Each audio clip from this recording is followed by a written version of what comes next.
Eu queria, porque hoje será uma tarde especial para Vossa Excelência aqui, quando fará o seu discurso de despedida dessas atividades. Queria saudar sua esposa, Dona Cleia, e também a sua neta Giovana, que vieram aqui para prestigiá-lo quanto nós o faremos. Então, como mulher, fico muito feliz de ter ver a sua esposa aqui e da sua neta também, da família, dos seus amigos que aqui eles estão representando. Caro senador Antônio Aureliano, caros ouvintes da Rádio Senado, telespectadores da TV Senado, a sociedade brasileira está acompanhando com muita perplexidade, eu diria com muita atenção, com muita preocupação, o que está acontecendo com a Petrobras. Todos nós, de alguma maneira, estamos ligados à empresa. Ou quando paramos o nosso carro num posto da Petrobras, quando a gente vê na televisão anunciando a Petrobras, uma corrida de automóveis, todas as notícias, eu sou do Rio Grande do Sul, tem um polo naval fazendo as plataformas lá em Rio Grande e também se estendeu até o Rio Jacuí, as margens do Jacuí encharqueadas, com impacto sobre toda a região carbonífera, que é uma região muito empobrecida, e que ela veio para, digamos, criar um sonho de desenvolvimento, como foi em Rio Grande. Uma revolução em que toda a região sul do Estado, litoral sul do Estado, foi beneficiada. Porque a cada um emprego numa indústria naval, são 6 outros periféricos, seja do comércio, da indústria, do setor imobiliário, tudo ganha. Por isso o desenvolvimento agrícola, por isso se discutiu tanto incentivo fiscal nessa Casa da República. E esse polo, reconheço, se foi uma decisão estratégica, correta, adequada, da então ministra de Minas e Energia, Dilma Rousseff, que sendo do Rio Grande do Sul, vinculada ao Rio Grande do Sul, sabia da relevância estratégica daquele polo.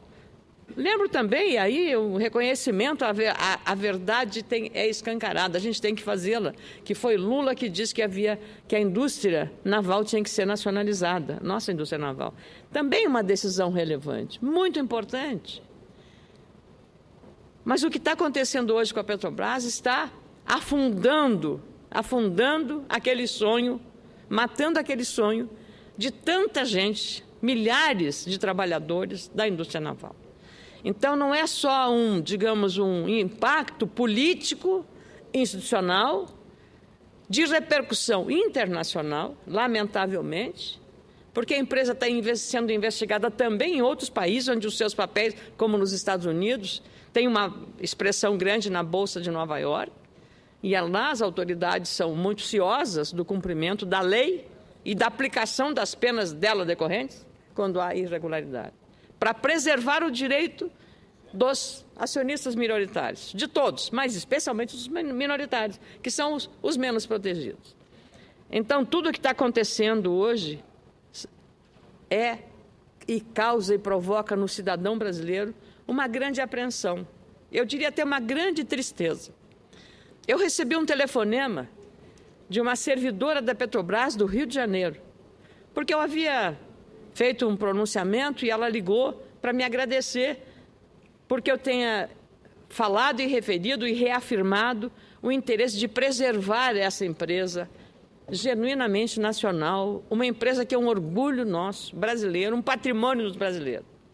E ela dizia sempre, está aposentada hoje, trabalhava na área de comunicação, jornalista, e ela dizia, senadora, eu hoje tenho vergonha de tudo que está acontecendo. E é claro, por isso aumenta a perplexidade dos brasileiros e das brasileiras em relação a todo este cenário nebuloso envolvendo essa empresa que é uma imagem do Brasil no que há de melhor em relação a um setor fundamental que é petróleo e gás. A gente está acompanhando, senador Figueiró, as últimas informações agravam e aumentam os problemas e também as nossas angústias em relação a isso. O que vai acontecer? O que mais tem a aparecer em todos esses episódios? As informações mais recentes. publicadas hoje na imprensa, dando conta que a estatal, a nossa Petrobras, teria assinado um contrato em branco com uma empresa holandesa, SBM. As investigações também, que eu referi há pouco na Comissão de Valores Imobiliários, análoga à nossa CVM, a Security Exchange Commission dos Estados Unidos, a famosa SEC, sobre a Petrobras, e as últimas notícias de que a diretoria da estatal havia sido alertada pela ex-gerente Venina Velosa desde 2008 sobre casos de corrupção na empresa. Na semana passada, antes dessas informações graves chegarem ao conhecimento público, o Procurador-Geral da República, Dr. Rodrigo Janot, numa cerimônia na Procuradoria-Geral da República, onde representações de procuradores da República de vários países latino-americanos e da Europa e da Escandinávia presentes, no Dia Internacional de Combate à Corrupção, eu tive o privilégio de estar presente, fui convidado, estava lá, sugeriu, num duro discurso, da relevância da transparência e do combate à corrupção, que a diretoria da Petrobras fosse substituída. Ele sugeriu há mais de uma semana atrás. Certamente o procurador tinha razões e elementos para isso. Prudentemente, a presidente da Petrobras, Maria das Graças Costa, possivelmente percebendo tudo o que está acontecendo, foi a semana passada, pelo menos a imprensa divulga, à presidente da República pedindo a demissão. Ela própria teria, segundo a imprensa informa, ido ao Palácio do Planalto, sugerir à presidente pedir uma substituição, uma renúncia, renunciando à presidência da Petrobras com os demais diretores. Se naquele momento a presidente tivesse acolhido o que a doutora Graça, teria sido um gesto de grandeza das duas partes. E também uma satisfação à sociedade brasileira sobre o que está acontecendo. Não há nada, nenhuma condenação prévia em relação à doutora Graça Foster. Nem ao envolvimento da presidente da República nesse episódio. Enquanto não forem concluídas todas as investigações, toda a apuração desses casos, todos os julgamentos dentro e fora do país envolvendo a Petrobras em relação às mais altas autoridades. Nada. Nós não podemos ter a irresponsabilidade de dizer que há um problema com a presidente Dilma, que há um problema com a presidente da Petrobras. Não há neste momento. Se acontecer, nós falaremos sobre, mas hoje não. Seria ato de irresponsabilidade imaginar ou desejar, não. Nós estamos falando dos fatos e suas repercussões políticas e institucionais sobre o país. Porque, veja só, não é só sobre a gasolina que está no posto da Petrobras. São os acionistas da empresa, milhares, muitos deles trabalhadores que pegaram o seu fundo de garantia e colocaram todos dentro, todo o fundo de garantia, que é o fundo de garantia, a poupança do trabalhador ao longo da vida, quando tiveram a oportunidade, eu diria até o privilégio, de pegar esses recursos do fundo de garantia e colocar nas ações da Petrobras, que rendem muito mais do que se tivessem ficado no banco ou na poupança. Muito mais. Petróleo, claro, todo o investimento é de risco, mas hoje o que está acontecendo é uma desvalorização e um prejuízo enorme aos trabalhadores que colocaram as suas ações na Petrobras. Mas há um prejuízo também em relação ao sonho daqueles que lá no Rio Grande do Sul, seja no Polo Naval de Rio Grande, um dos maiores portos marítimos do nosso país, no nosso estado do Rio Grande do Sul, terceiro ou quarto do país, mas também no Polo Naval do coração do Rio Grande, na região carbonífera que esse sonho está. Essas denúncias e esses desdobramentos relevantes aumentam ainda mais a crise de credibilidade da própria Petrobras, uma das mais importantes empresas do nosso país, conhecida internacionalmente, agravando, sobretudo, a situação social daqueles que, de algum modo, atuam direta ou indiretamente no setor de óleo e gás. É lamentável, por exemplo, que a população do meu estado, no Rio Grande do Sul, seja sacrificada por tão graves episódios no setor de energia, extremamente estratégico e relevante para os segmentos do setor naval, por exemplo, lá nos polos de Rio Grande e também de Jacuí. Aliás, a situação está tão grave, presidente Rubem Figueiró, que os representantes do Sindicato dos Metalúrgicos do Rio Grande do Sul e também representantes da Prefeitura de Charqueadas, que é um município de 35 mil habitantes, e perderam, assim, numa tacada, 1.100 empregos. 1.100 empregos de uma tacada, que pertenciam à IESA, que foi fechada. Eles estão hoje no Rio de Janeiro, foram hoje ao Rio de Janeiro, para conversar com a presidente da Petrobras, Maria das Graças Foster, sobre 3 questões principais que afetam diretamente a economia do Rio Grande do Sul e impactam sobre os empregos dessas pessoas. A possibilidade de a Petrobras assumir as rescisões dos mais de 1.000 demitidos da IESA Óleo e Gás, orçadas em pelo menos 17 milhões, a possível manutenção do polo naval do Jacuí, com empresas da região, para preencher o espaço até então ocupado pela IESA, cujos dirigentes estão presos na Operação Lava Jato da Polícia Federal. E ainda a redução do período entre a entrega de uma plataforma de petróleo e o início da construção da próxima no município de Rio Grande, segundo informações do presidente da Federação dos Metalúrgicos do Rio Grande do Sul, Jairo Carneiro. Segundo ele, a garantia de pagamento de salários e benefícios atrasados aos trabalhadores da IESA está sendo negociada desde quinta-feira passada. É preciso lembrar que, para cada trabalhador do polo naval, mais 7 vagas são geradas na região. Garantir nesses empregos, nesse importante setor, é, portanto, fundamental para toda a economia desta região, como eu frisei no início deste pronunciamento. Por isso, presidente, a importância de a Petrobras apresentar também cartas-convite a empresas da região para assumirem o posto deixado pela IESA, que teve o contrato rescindido no polo do Jacuí, em vez de abrir uma concorrência internacional, porque será demorada e como será feita, e talvez não hajam interessados, dada a circunstância de a Petrobras estar vivendo este momento de grande turbulência na sua gestão.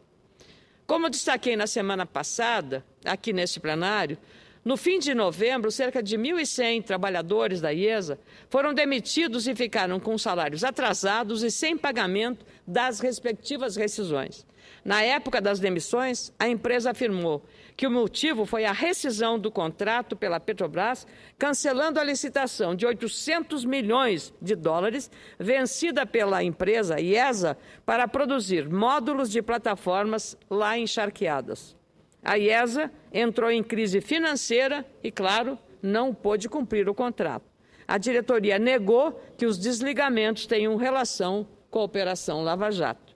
No entanto, como sabem, dias antes do anúncio, o presidente da IESA, Valdir Carreiro, e o diretor Otto Sparenberg foram presos pela Polícia Federal exatamente por conta das investigações da Operação Lava Jato.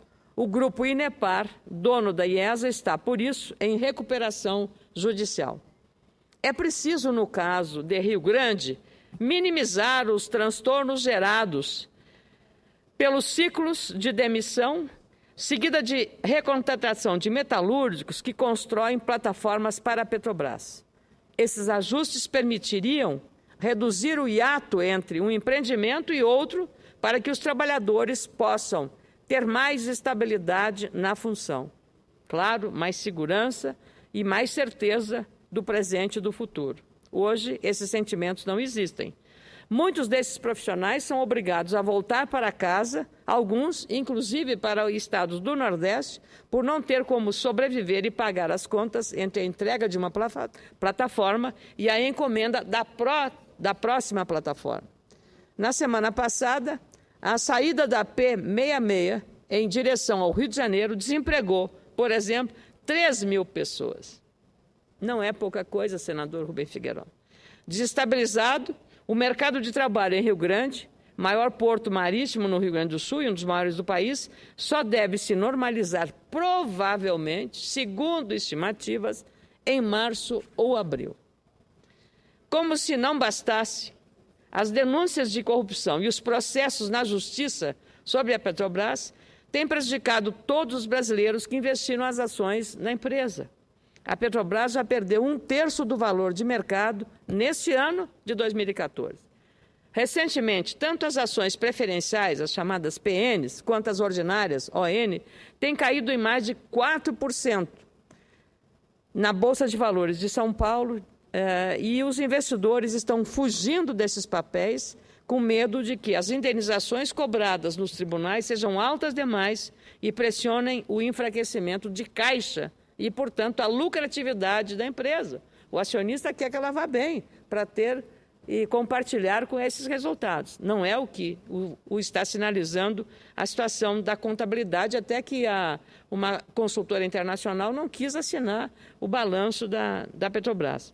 A Força Sindical informou, inclusive, que vai ingressar nesta semana com uma ação coletiva contra a Petrobras, exigindo ressarcimento de perdas geradas a pelo menos 300 mil trabalhadores que investiram recursos do Fundo de Garantia por Tempo de Serviço, o FGTS, na compra de ações da Petrobras.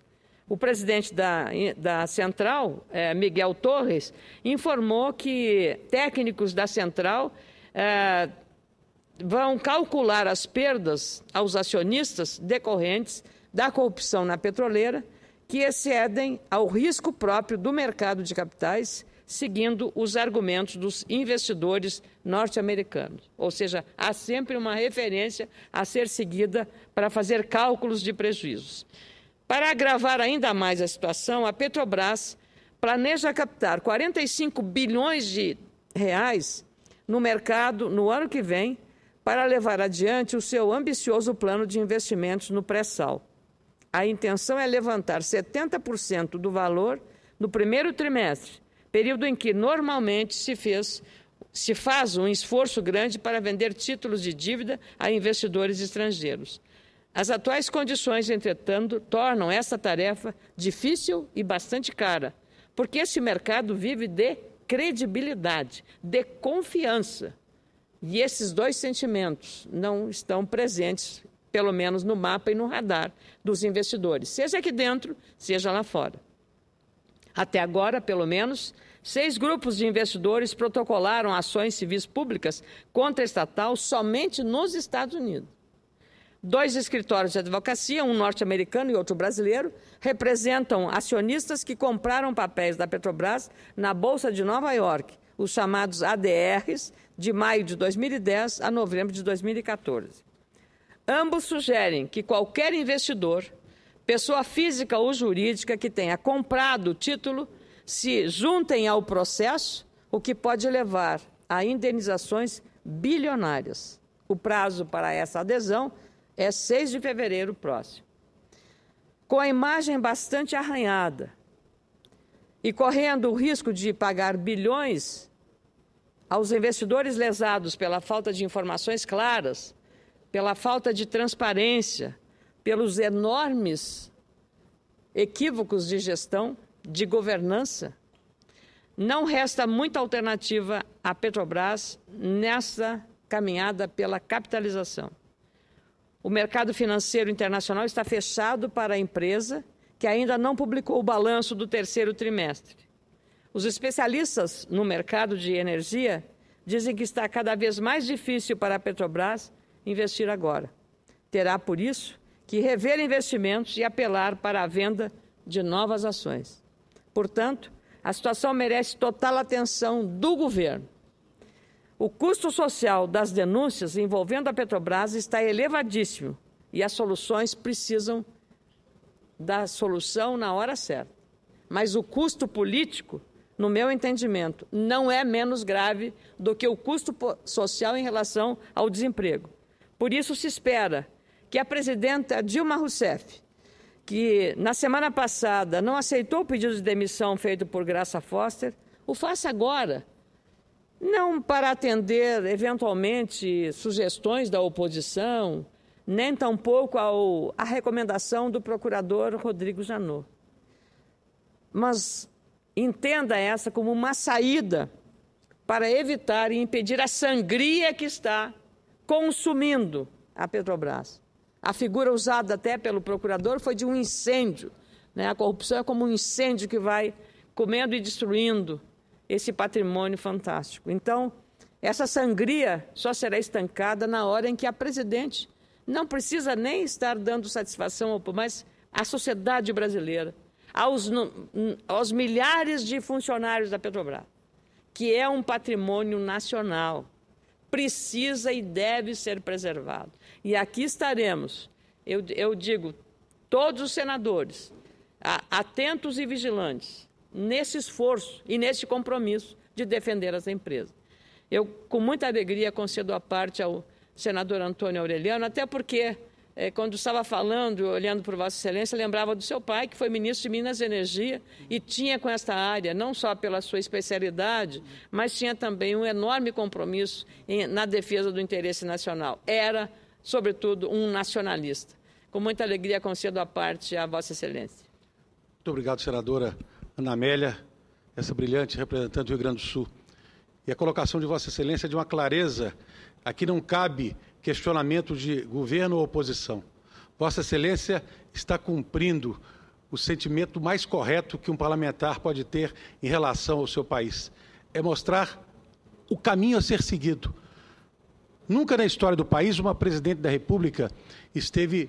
Não cabe juízo no que se refere à culpabilidade criminal, mas está constatado que houve ineficiência operacional, tanto no que se refere à Petrobras, quando se refere ao Ministério de Minas e Energia na época, quanto se refere a presidente do Conselho de Administração da Petrobras, no que se refere à responsabilidade de bem gerir a principal empresa do país.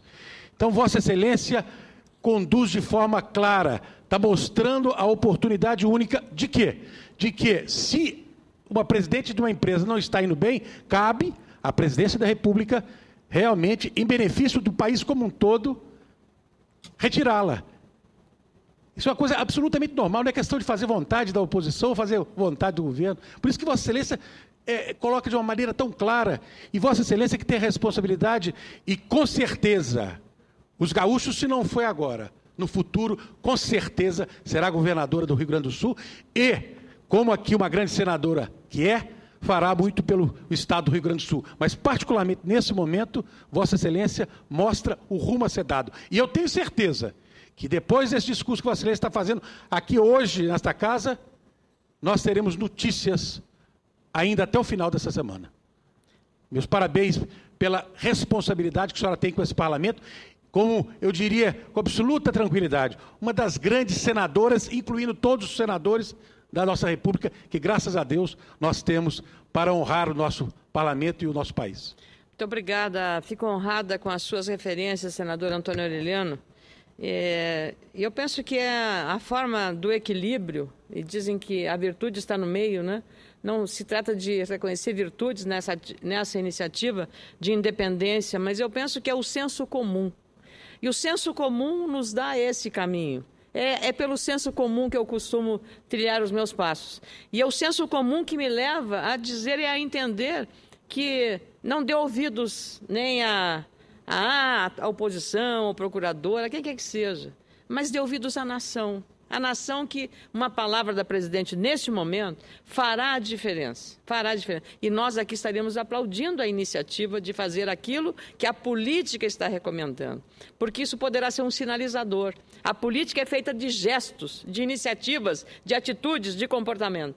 Às vezes uma palavra, às vezes é uma assinatura, às vezes é uma frase. Mas é, sobretudo, um gesto, uma posição assumida.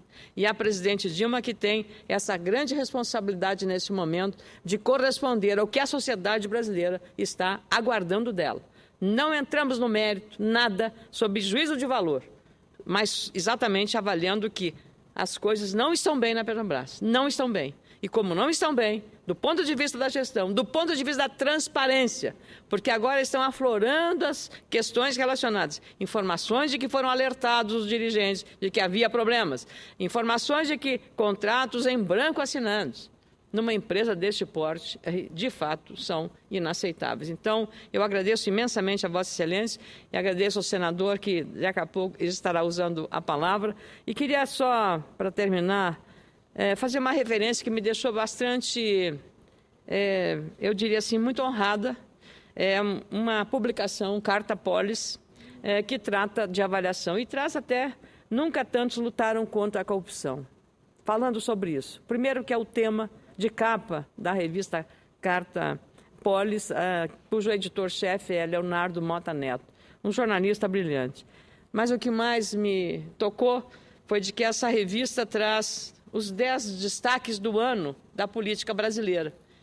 E o primeiro deles é o juiz Sérgio Moro, com um destaque muito grande, como ele merece. Destaque que o Brasil inteiro está recebendo, esse discreto magistrado, que está fazendo o seu trabalho como recomenda a boa ética. Tenho recebido aqui do senador Roberto Requião, que todos sabemos, tem uma relação com o Poder Judiciário, eu diria assim, em alguns momentos bastante tensas. Ele tem feito as melhores referências ao doutor Sérgio Moro. E aqui estão os demais, senador. Está a presidente da República, Dilma Rousseff, Aécio Neves, que recebeu o seu apoio, o seu voto, o voto do senador Rubem Figueiró, o meu voto também. E estão aqui doutor Orani Tempesta, doutor Rodrigo Janot, os ministros do Supremo Tribunal Federal, que eu também presidente do TSE, Dias Toffoli, Roberto Barroso, Carmen Lúcia, uma mulher, Joaquim Barbosa, o ex-ministro, e fui incluída nessa relação junto com o senador Álvaro Dias. Então, eu fico muito feliz de estar nessa lista tão importante. É demais para minha, digamos, para o meu trabalho aqui que faço com muita, digamos, com muita dedicação, mas um reconhecimento desses é uma recompensa extremamente honrosa, gratificante e aumenta a responsabilidade com o mandato como representante do meu estado, o Rio Grande do Sul. Muito obrigada, presidente.